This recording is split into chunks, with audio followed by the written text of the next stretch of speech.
Bugünkü mövzu kimlər üçün faydalıdır? O qadınlar ki, hansıların münasibətlərində, sevgi münasibətlərində çətinliklər, problemlər var və çözə bilmirlər, anlamırlar nə baş verir, yəni yol tapa bilmirlər. Mövzu nədir? Kişilərin psixoloji təməl tələbatları 8 punktdan ibarətdir. Yəni kişilərin 8 təməl psixoloji tələbatları var və hər biri də çox önəmlidir. Hər biri də yəni həyatı əhəmiyyət daşıyır hər bir kişi üçün. Yəni bir kişi üçün mərkəzdə duran əsas tələbatı odur ki, önəmli olduğunu hiss etsin.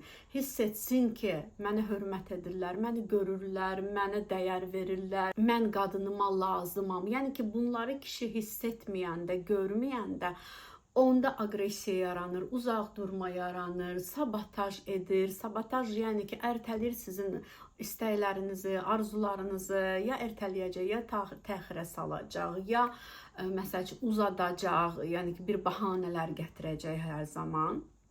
Deməli ki, bu birinci. İkinci, hiss etsin ki, ona hörmət edirlər. Yəni bu o demək deyil ki, qadın özünü alçaltsın və yaxud qadın mənə belə qul olsun onun qarşısında, belə səcdə etsin. Yox, yəni alçaltmaq falan özünü lazım deyil. Sadəcə, yəni ki, hörmət nədir? Kişi ilə sakit tonda rahatca ona hörmətlə yanaşaraq söhbət etmək. Kişinin göstərdiyi səyləri təsdiqləmək. Elədiyi heç bir şeyi dəyərsizləşdirməmək. Üçüncü punkt, daimi tənqidsiz qəbul olunma. Yəni ki, görür ki, məni dəyişdirməyə çalışmırlar, məni düzəltməyə çalışmırlar. Yəni yetərsizəm hissini ona hiss etdirmirlər. Yəni belə olduğu halda əgər bunların əksini hiss edirsə, görmürsə, yəni hələ görür ki, məni dəyişdirmək istəyir bu insan, onda nə baş verir? İncir, uzaqlaşır, özünə qapanır və qarşı çıxmağa başlayır bir çox şeylərə. Sonra özünü qəhrəman hiss etmək. Ola bilər, yəni qadın məsələn müstəqil insandır. Yəni özü üçün hər bir şey edə bilər, bir çətinliyi yoxdur. Özünə tam arxa dura bilər məsələn üçün, dura bilir də. Amma tələbatın kökü min illərə dayanır. Hələ bu hər zaman kişilərdə belə bir tələbat olub. Yəni ona önəmlidir ki, görsün ki, zaman-zaman qadın üçün nələrisə həll edə bilir, nələrisə yoluna qoya bilir, nələrdəsə kömək edə bilir, nələrsə verə bilir. Çünki kişi görəndə ki, yararsızdır, heç bir ondan xeyir gəlmir, onun psixikası dağılmağa başlayır. 5-ci psixoloji təməl tələbat, emosional təhlükəsizlik. Düşünməyin ki, qadınlar daha çox bu ağrıdan, duyğusal ağrıdan, mənəvi ağrıdan qaçırlar, nəinki kişilər. Yox, sadəcə onlar başqa cür bunu büruzə verirlər. Məsələn, kişi üçün bu mənəvi bir ağrıdır. Onu alçaldırlarsa, onu məsəl üçün ona gülürlərsə, onun hobbilərinə, hansısa bir hisslərinə gülürlərsə onun. Kişilərin həssas tərəflərini, yəni bir kişinin həssas tərəfini ona qarşı istifadə etməsinlər. Yəni duyğusal anlamda onlar da özlərini təhlükəsizlikdə hiss etmək istəyirlər. 6-cı punkt, ünsiyyətdə sadəlik, stabillik. Yəni onların sinir sistemi həqiqətən də fərqlidir.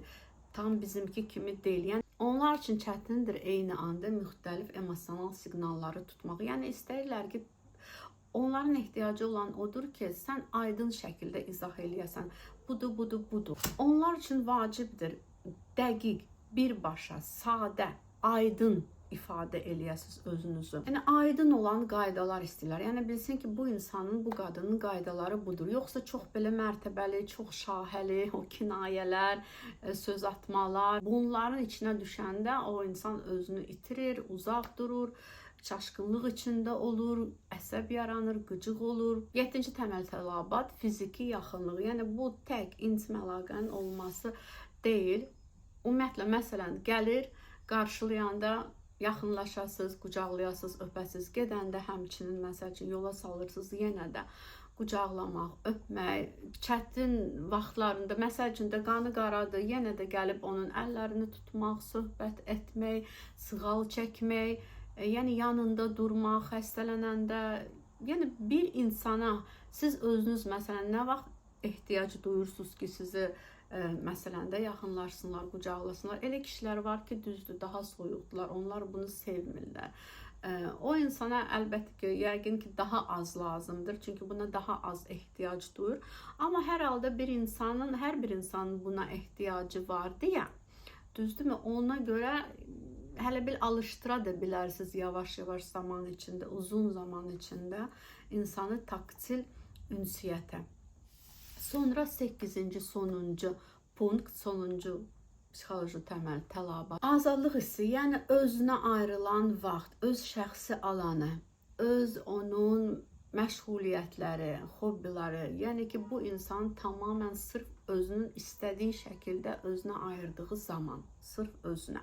Yəni emosional yetkindirsə, öz azadlığını qaçmaq üçün istifadə etməyəcək.